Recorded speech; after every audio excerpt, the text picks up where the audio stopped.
konten itu kebanyakan settingan-settingan kan ya. Betul. Mohon maaf ya, bukannya saya Pak, tapi harus kalian itu harus benar-benar jeli dan benar-benar cerdas. Aktor nih yang narik-narik pusaka lah, apa segala macam. Itu kalau Mah, sehat.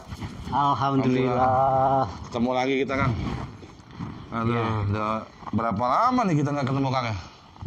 Ya sekitar ada 1 tahun lebih lah. 1 tahun lebih ya. Sejak kita waktu perjalanan dulu dari Indramayu sampai ke timur. Timur ya. Udah berapa itu? Udah berapa tahun itu kita ya? Baru kita ketemu lagi nih. Jadi datang sampai dari Jawa Timur ke sini kapan sampai? Saya itu sebenarnya nggak ada rencana untuk ke sini. Nah, karena saya itu sebenarnya ada kerjaan sedikit di Jakarta. Terutama di daerah Depok, terus di daerah Banten. Nah, kebetulan pas saya mau arah balik ke timur, teman saya Kang Anom telepon saya, mumpung sekalian kamu udah berada di barat, lebih baik mampir. Saling silaturahmi lah ya. Tapi kita tahan dulu nih, kita sapa dulu nih penonton dari Budi Santoso Official. Sebab ini apa Kang ya? Perdana nih Kang, saya ngobrol nih. Jadi Kang Blangkon orang perdana nih, jadi tamu saya di podcast saya. Kita sharing-sharing aja Kang. Ya di dunia yang sampean ketahuin selama ini, yang sampean belajarin. Jadi untuk teman-teman, beliau ini seorang praktisi lah bisa dikatakan, dan seorang TikToker juga itu. Ntar kita masukin Kang di channel saya nama TikTok sampean. Siap. Itu kalau sampai ada channel juga bisa saya masukin juga. Siap. Jadi ini pertama kali nih guys, podcast saya perdana nih. Saya coba-coba podcast nih. Selama ini konten saya menelusurin tempat-tempat yang dikeramatkan para wali segala macam. Ini saya coba perdana untuk apa ya ngobrol-ngobrol lah, sharing ya kan, bertukar pikiran itu. Dan jangan lupa nih dukung terus nih channel saya Budi Santoso Official. Caranya di subscribe. Ini insya Allah mudah-mudahan saya akan bikin subtitle. Jadi untuk penonton luar akan saya kasih subtitle. Jadi walaupun nggak ngerti bahasa Indonesia akan saya terjemahkan ke bahasa-bahasa negara lain. Mudah-mudahan ya ini awal podcast saya bisa banyak diketahui. Jadi lanjut Kang, ceritanya Kang nih Kang. Maaf tadi terputus Kang, kita sapa dulu nih ya kan penonton-penonton kita nih ya kan, dari mana-mana nih Kang. Amerika, dari pokoknya dari mana, negara mana nih. Pokoknya dari penjuru dunia dah penonton kita dah. Assalamualaikum warahmatullahi wabarakatuh. Selamat pagi, salam sejahtera buat subscribernya di channel Budi Santoso Official.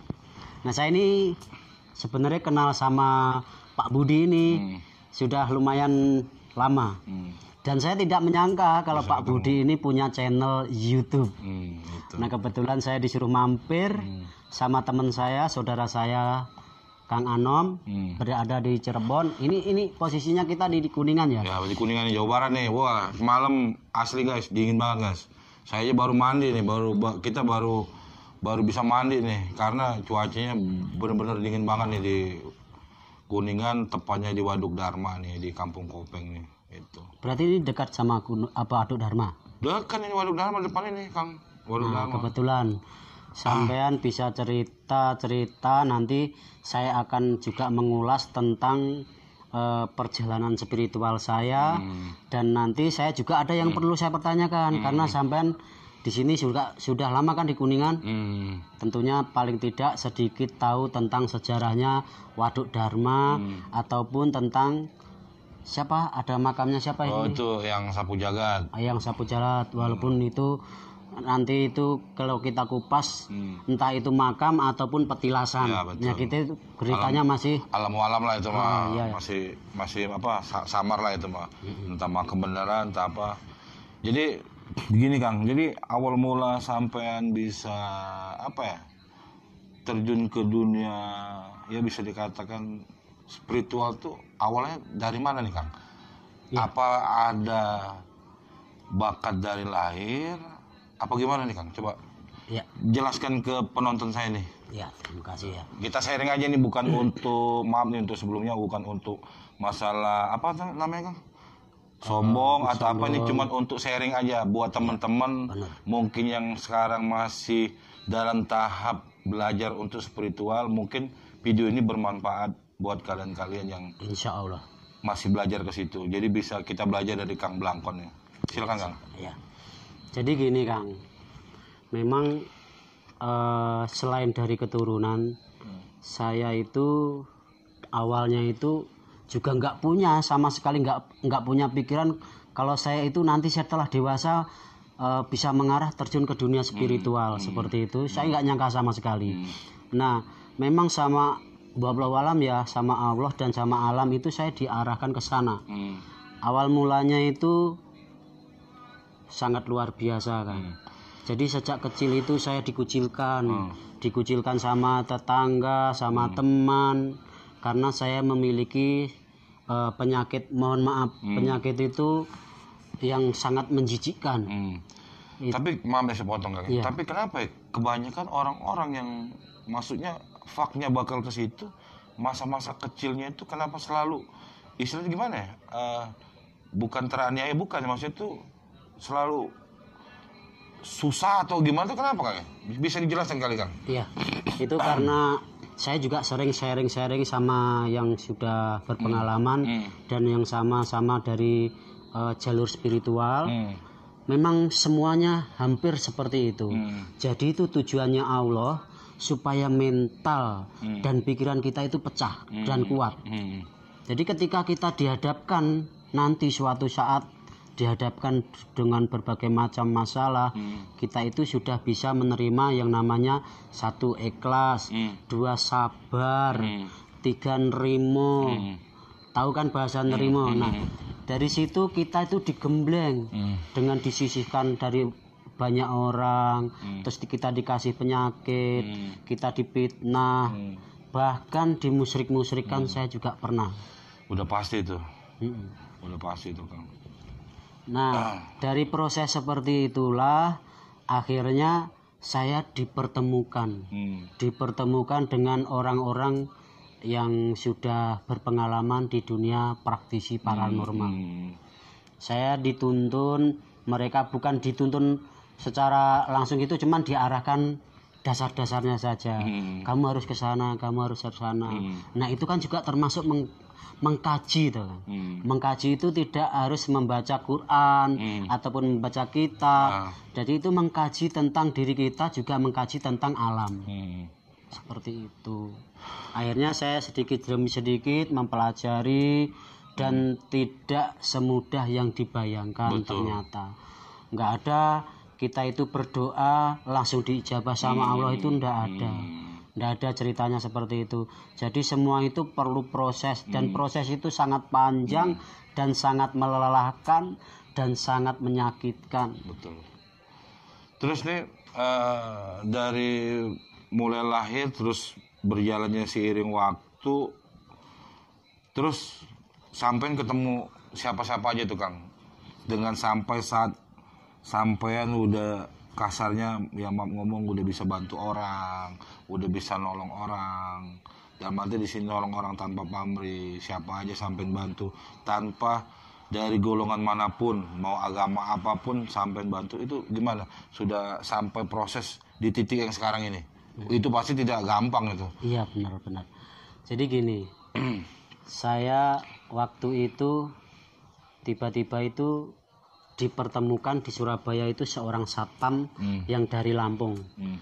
Waktu itu saya mau daftarkan marinir. Saya cita-citanya itu pengen jadi marinir. Oh, tadinya Mbak ya. Nah, di sana ternyata satpam yang saya singgahi itu ternyata dia itu memiliki kelebihan. Memiliki kelebihan, dia bisa membaca saya.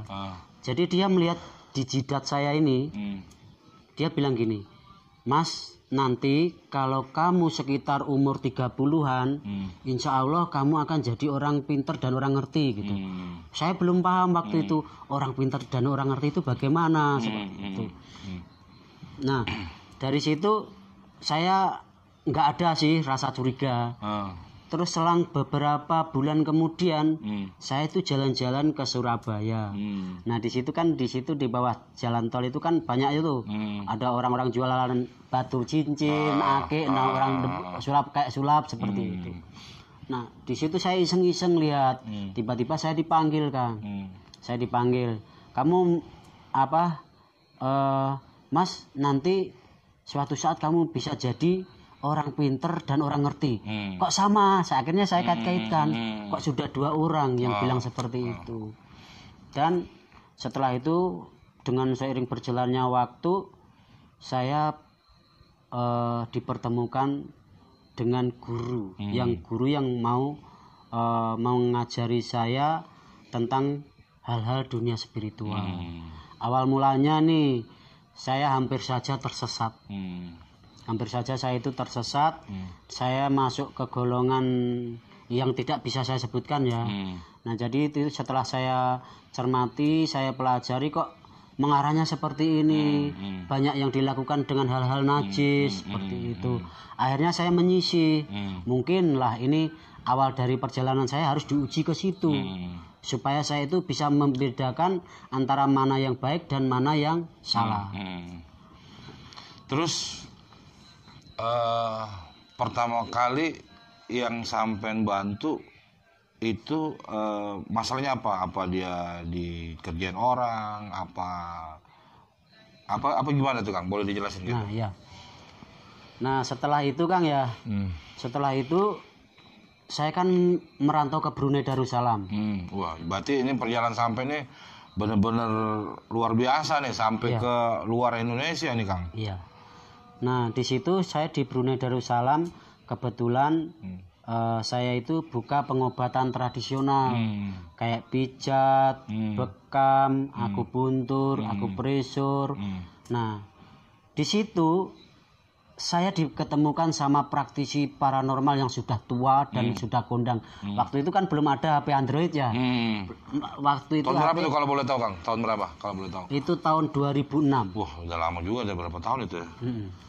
Nah 2006 itu saya ketemu praktisi yang sudah kondang itu namanya Ki Joko Budu. Oh yang sekarang udah apa namanya itu dia? Iya. Bukan tobat sih, apa namanya itu udah melepaskan semua keilmuannya. Nah kebetulan beliau ini diundang ke Brunei Darussalam. Itu disuruh, katanya sih saya itu nggak tahu kenyataannya, katanya disuruh menarik harta karun yang berada di laut Brunei Darussalam. Nah itu cuma sedikit aja yang bisa saya kupas, takutnya salah ngomong kan tentang Ki Joko Budu ini. Terus beliau Ki Joko Budu ini tiba-tiba itu mengelus rambut saya. Ini nyata, bukan goib loh, nyata, karena beliau itu sempat tidur sama saya. Di situ memang dia pengennya dipijat, terus pengen juga diperbaikilah badannya, capek-capek perjalanan dari Indonesia ke Brunei. Karena sampai ibaratnya tuh ahli bekam lah ya, ngerti di bekam, ngerti di masalah itulah ya. Terus gimana lanjut Bang? Terus tiba-tiba setelah saya habis memijit beliau, itu dia usap kepala saya ini. Lanjutkan perjuanganmu, Dek. Suatu saat kamu jadi orang ngerti dan orang pintar. Akhirnya saya kumpulin dulu ada 3 orang yang sudah bilang seperti itu. Nah memang benar. Setelah itu saya mengalami keanehan. Keanehan itu saya dapat pasien itu turun berhernia. Itu satu rumah itu ada 5 orang. Itu pasien pertama tuh ya? Iya pasien pertama. Yang sampai tangan ya. Terus itu kan kalau secara medis kan nggak mungkin lah. Nggak mungkin lah satu rumah kok bisa kena hernia semua. Akhirnya dia itu si pasien ini ternyata orang dari keluarga yang pernah merawat Sultan Hasanah Bolkiah. Nah, beliau ini melalui mimpi, nggak ada sebenarnya kamulah carilah berobat ke sana ke sana, itu enggak. Saya tanya itu beliau ini melalui mimpi, kamu carilah tukang urut muda-muda dari Jawa Indonesia, berada di kawasan Sengkurong. Nah, di situ akhirnya 3 hari mencari saya ketemu. Alhamdulillah ketemu, saya diajak ke rumah beliau, saya disuruh mengobati. Kalau secara fisik, insya Allah saya bisa, saya nerangkan gitu. Enggak mas, kamu itu bisa. Kamu itu bisa, karena saya sudah mendapat firasat bahwa kamulah yang bisa ngobatin keluarga kami. Nah, alhamdulillah saya membacakan apa yang pernah saya pelajari dan menggunakan teknik-teknik juga fisik juga yang saya pelajari. Alhamdulillah dari 5 orang itu hanya 1 yang tidak sembuh. Alhamdulillah, namanya ya kayak model sampai juga kan berusaha tetap semua itu kan Allah yang Subhanahu wa taala lah yang mengabulkan kan gitu. Terus gini Kang, perjalanan spiritual sampean yang benar-benar ekstrim nih, yang sosok lah boleh dikatakan, yang paling serem itu yang sampean pertama temuin itu sosok apa Kang? Dalam dunia spiritual sampean lah, dan entah itu sampean ngobatin, entah ada perlawanan, entah apa tuh yang paling ekstrim sampean hadap itu yang mana Kang? Kalau dari awal tentunya semuanya ekstrim ya. Kalau dari awal itu karena kita itu belum pernah yang melihat namanya perwujudan yang menyeramkan. Apalagi kita pernah lihat TV itu kalau perwujudannya itu hantu itu kayak gini, setan itu kayak gini. Nah, itu saya itu waktu sebelum dipertemukan sama Ki Joko Bodo juga itu sudah pernah melihat. Itu ada sosok perempuan tapi jin itu warnanya hitam, bukan yang ceritakan, dia itu jin warnanya hitam. Dia itu berusaha masuk ke dalam tubuh saya. Dia bilang gini, kamu rajanya desa ini titik-titik. Nah, itu di desa saya. Dan saya tidak mau menyebutkan itu. Privasi itu. Iya. Nah, sebenarnya kamu itu rajanya desa ini. Kenapa kamu nggak mau saya pengen mengabdi sama kamu? Saya nggak mau, saya berusaha melawan, mengeluarkan hal itu, bahkan sampai saya waktu itu tidur sama adik saya yang waktu itu masih kecil, hampir saja beliau itu saya cekik adik. Akhirnya saya tanyakan ke bapak saya, Pak, saya kok gini diperlihatkan ini. Akhirnya saya dibawa ke orang tua dan saya alhamdulillah dikasih pagar. Nah, untuk yang benar-benar saya memang niat untuk mengetahui tentang dunia gaib. Itu sebenarnya di Brunei Darussalam itu juga mengerikan. Itu kan saya kerja di pengobatan tradisional itu kan 3 tahun. Nah, habis itu saya pindah ke kebun, cari lahan kosong, dan saya sewa di situ. Di situ hutan bener-bener hutan belantara, belum terjamah sama manusia sama sekali. Berarti benar-benar masih ekstrim bener berarti ya? Iya. Nah, disitulah saya digembleng oleh alam.